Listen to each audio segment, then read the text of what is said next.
Hi everybody, this is Ospreyeye from MyChartCoach.com, and in this video we're going to take a look at some of the shipping sector stocks that finished in play on Friday. So first up, let's take a look at DCIX. Okay, so this was the big play, closed up 348% on the day. It was up much higher. Congrats to everyone. Yeah, this was the great way to finish the week last week. Notice RSI closed at 50. It's above the 30 oversold line. If it can stay above 50, that would be very bullish. You also have Fasto now at 53. Both indicators show there is more room to run until overbought levels. It needs to stay above 50 though to be signaling the charts are still bullish. Notice you've got a big crossover here on ADX. You've got the ADX crossing minus DI and plus DI crossing minus DI to the upside. So clear signals the bulls have taken control.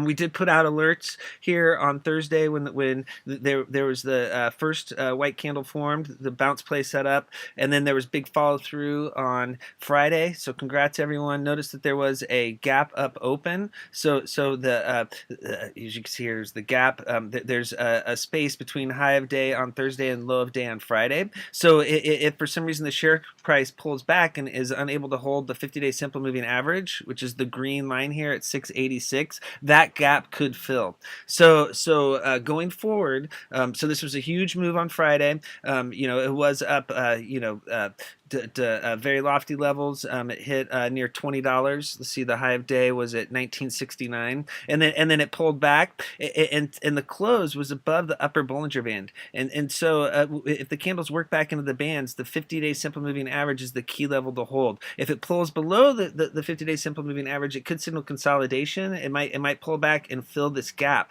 So as long as the middle Bollinger Band at 345 holds, that's this dotted purple line, the new uptrend should continue. Check out how there hasn't been a close above this dotted purple line in many months. Okay, so this is the first close above the middle Bollinger Band forever for this stock. So it's trying to get a new uptrend going. The only way the new uptrend can continue is if that level holds. So going forward, it'll be much stronger if it can stay above that 50-day simple moving average. If it does stay above, it's got to get above this resistance zone from September. Notice how all these candles were being hit. This was huge support. So if it can break above that, then the next target's going to be this gap up here. There's a gap between these two candles back in August, and so the gap fill would be the next target. And then notice that there's another gap between the two candles here on the 22nd and the 23rd. So there's two gaps above that could possibly fill if the share price breaks out higher. I mean, this is super lofty levels because it did a reverse split, but you've got the 100-day simple moving average all the way up here at 402.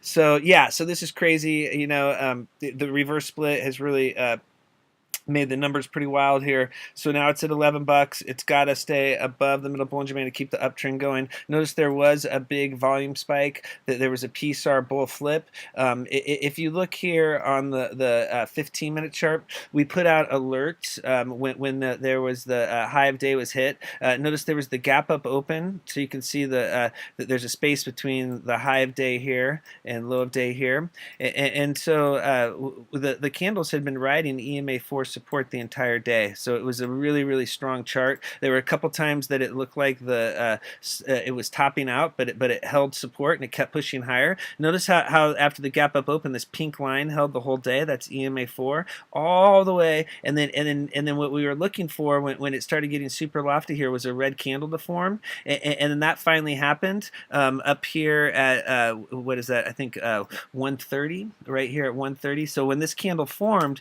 we put out alerts, and as you can see here on Stock Twits, we've got the alert here. We put it out at 10:45, and the alert was earlier in the chat. But you can see here that we put out the signal that the 15-minute chart was cooling down because there was a red candle forming here.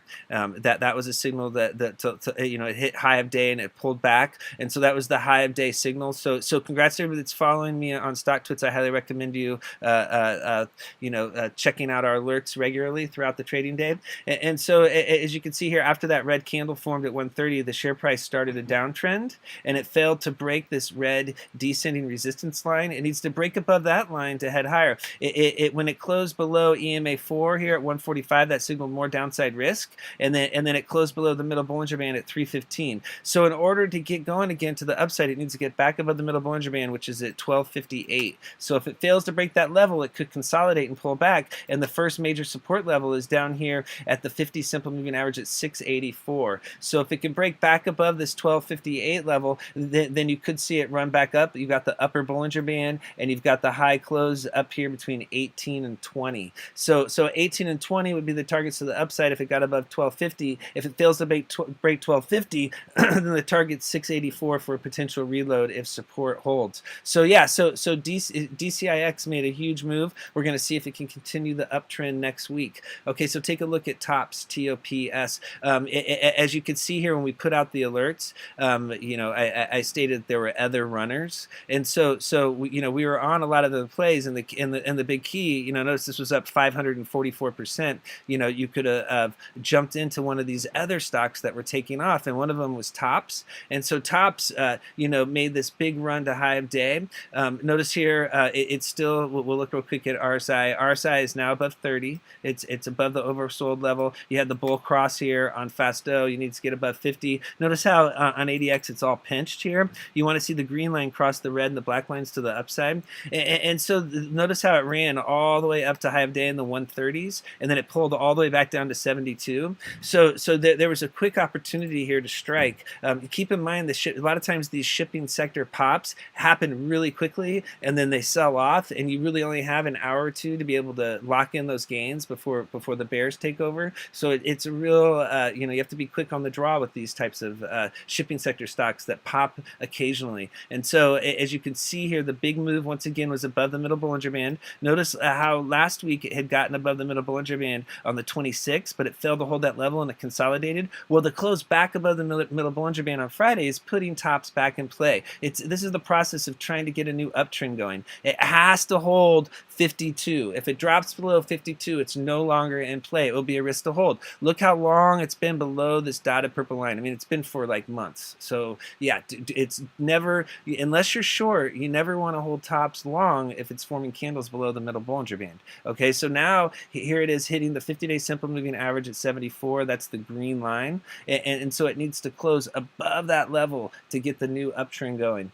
to really break out and head to the next level, head to dollar land. If for some reason it stalls out and it fails to close above the 50-day simple moving average at 74, that's going to be your signal that it's not quite ready to go, and there's going to be more consolidation. So this is the line in the sand. It closed right at it. If it can get above that level, then you're looking at a potential run up here to dollar land. Okay, and that's the high close here in September. And then it could really get moving if it could get above $1. So right now we're just focused on getting above the 50-day simple moving average. That would be a huge accomplishment for the stock if it could close above that level and turn it into support. Notice that there was giant volume behind the move, but the long upper wick, that shows profit taking and possible dilution. Take a look here at the 15-minute chart, and you'll see what I'm talking about, how there's a little bit of time to lock in gains when these spikes happen.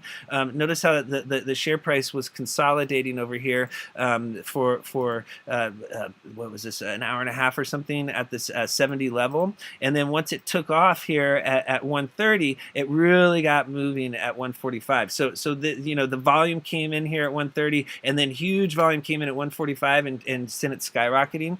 But once this red candle formed above the upper Bollinger Band, notice the upper Bollinger Band here, that signaled that it was getting really frothy, and the candles would likely work into the back end of the bands. And so this was your climax spike. You've got the big volume bar followed by the red volume bar. So this was signals to lock in higher day gains. You didn't, this was a really quick trade for a lot of people. It didn't have a lot of time. It just happened real fast, and then it pulled back. And so now the big thing is, is this going to sustain an uptrend? Is it going to get a new uptrend going? It's still looking pretty healthy here on the 15-minute chart. Notice it is above all the 300, the 100, the 200, and the 50 simple moving averages. So that's very good. If it can stay above those levels, above 50, that's going to signal more upside. Right now, it has to get above this middle Bollinger Band. That's at 7.5, basically 76 here. If it can get above the middle Bollinger Band at 754, then that will signal more upside potential. If that level turns into resistance, then you could see a drop down here to the 50 simple moving average at 57. Okay, so it looks like it wants to get moving higher. It just has to hold on to the middle Bollinger Band, and it has to break resistance here on the daily chart. So we'll see if next week it can get a sustained uptrend going. Okay, so take a look at SHIP. Okay, so SHIP, it is a stock stock that was, it pulled back. If you, let's just take a look down here at the candles, and you'll see what happened. It had a gap down here in October, so there was a gap down open. There's a space on the chart. It pulled back, and what we'd been looking for was for a close above EMA 4. That happened here on the 31st, but it pulled back below. Notice how it's been holding the red line here. That's the 200-day simple moving average. As long as that holds currently at 93, then there'll be more upside potential. If that level breaks, then that's going to signal big downside risk. What we also wanted to see was close above this 100-day simple moving average, currently at 98. It did close above both those levels. It closed above EMA 4 and EMA 8, so that was a strong close above several moving averages. Now it's got to get above EMA 13 at 102, and then the middle Bollinger Band here at 109. Notice how high of day hit the green line. That's the 50-day simple moving average at 112. It didn't fill the gap. A gap fill for SHIP will be 118. So right now we're looking, as long as a dollar holds, currently EMA 8 at 99, that's our, the stop loss level. If it can hold that level, then we're looking for a run up here to 118 to fill this gap. If it drops below a dollar, then it will no longer be in play. It'll be a risk to hold. If it closes back below EMA's 4 and 8, then that'll signal more consolidation. If it can stay above those levels, then it could push higher. If it can close above the middle Bollinger Band and the 50-day simple moving average, then it could possibly get a new uptrend going. So keep an eye on SHIP. It did have a big volume spike. It had a P-star bull flip. It had the MACD bull cross in the 8, 13, and 5. Okay, so take a look at DRYS. DRYS surprisingly has a good uptrend going. I'll show you that in a second. It's got RSI and FASTO both in the 50s and in the bull zone with room to run until overbought levels.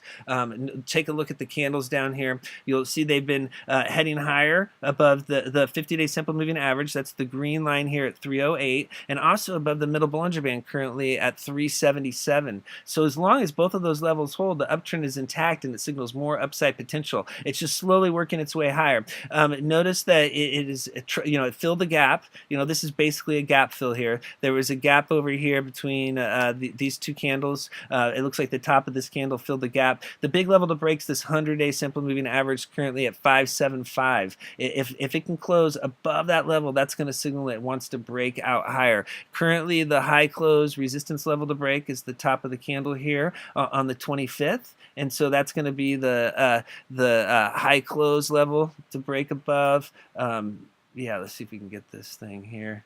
This candle right here. If it can close above that candle and then get above the 100-day simple moving average, then because notice it's hitting over here this July support zone. Okay, so that's lined up with the 100-day simple moving average.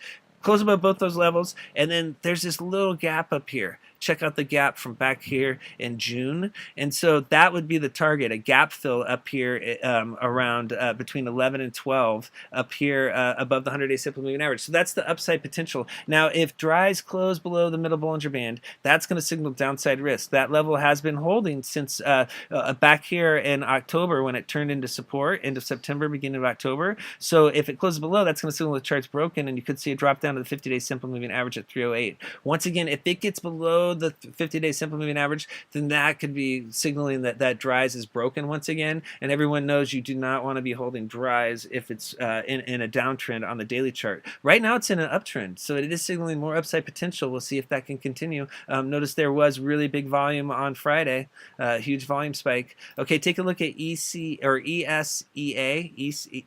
here, Euro Cs. So it's looking like it's wanting to break out here. Keep an eye on it next week. It's got RSI in the bull zone at 60, so it's got room to run until 70. There was a bullish crossover here in FASTO. If it can get above 50, that'll be your signal that the chart's heating up. Notice there's a P-star bull flip, the parabolic star. Star stands for stop and reverse. Notice that the green dots were above the candles. When the share price hit the dot level, the dots flip below. That signals a possible change in trend. In this case, a possible bullish change in trend. Dots below the candles signal upside, dots above signal downside. So what's happening now is it looks like this is a trend reversal, and so what it needs to do, it needs to close above this high close here in October. If it can close above this 197 level, that's going to signal it wants to break out higher. Then you've got the high of day here on the what is that? That looks like the 5th, and then you've got this 227, 230 level from high of day today. What was high of day on Friday, 227. So those are the big levels to break above. So going for next week, if you see a close above this high close level here on the 5th, that's going to be your signal that it wants to head higher. Now to the downside, it has to hold this 50-day simple moving average. If it fails to hold that level currently at 172, that's going to signal the chart's broken and it could consolidate. Notice you've got the golden cross here. So right here at the start of October, notice how the green line crossed the red line to the upside. The green line is the 50-day simple moving average. The red line is the 200-day simple moving average. This is the golden cross, they call it. It's a signal the chart is really building strength. And then notice you've got the next cross. I don't know if they have a name for it. We'll call it the platinum cross, where you have the 50-day simple moving average crossing the 300-day simple moving average to the upside. So major sign that there's longer-term bullish strength happening in this chart right now. At the same time, you have the 100-day simple moving average bullish crossing the 200-day simple moving average. So it's really just showing a lot of signs that this chart is really strong. It just needs to break resistance and hold support. There was a huge volume spike on Friday. There was a bullish crossover on the 8, 13, and 5, and then you've got the 12, 26, and 9 pinched. If that crosses over, that's going to signal upside potential. So take a look at the ESEA weekly chart. Okay, so this is a over 2-year weekly chart. And so each candle represents 1 week of trading as opposed to 1 day of trading. And so last week there was a really bullish development. There was a close above the 100-day simple moving average. Look at the gold line here. That was currently at 183. So the close above 183 for the week signals more upside potential. Notice what happened back here in September. It closed above the 50-day simple moving average, or 50-week simple moving average in September, and it continued higher, and now it's breaking the 100-week simple moving average. So if that level holds, then you can see a push up here. We've got 225, which was the high of week. That's lining up with this December resistance level. You've got 250 here, which was the high close from back here in November. And then above that, the big level is from back here in April of 2016. That's just above $3, around 310 or so, 315.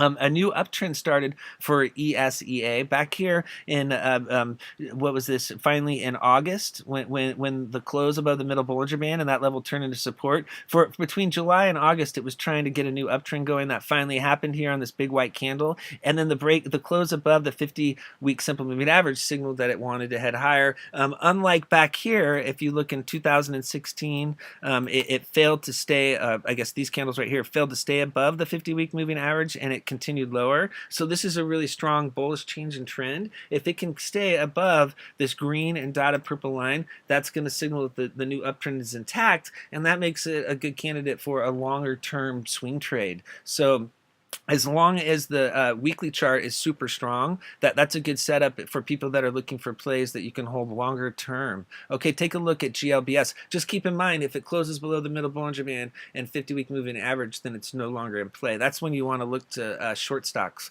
is when they drop below support. So take a look at GLBS. Okay, so now this stock is heating up. Keep an eye on it this week. It closed up 12%. Now we do have quite a few different shipping sector stocks that are in play. I'll try to get another video out today. If I don't, come check us out in our chat. I'll try to post them online on StockTwits. But yeah, there's a lot of stocks in the sector that we'll be watching this week. And so the game is always to try to find the laggards. That certain stocks break out, and then you look for other stocks in the sector to see if they're going to heat up. And so GLBS is one of them. Notice it had been pulling back. It had a big volume spike on Friday, and then it had a big move here above the 50-day simple moving average and the middle Bollinger Band. It hit the 100-day simple moving average and failed to break. That's currently at 103. That's where it closed at. And so we want to see it close above that level. If it closes above the 100-day simple moving average next week, that's going to be your signal that it wants to head higher. If that level fails to break, similar to here, that's going to signal more consolidation. So we're looking for a bullish change in trend here,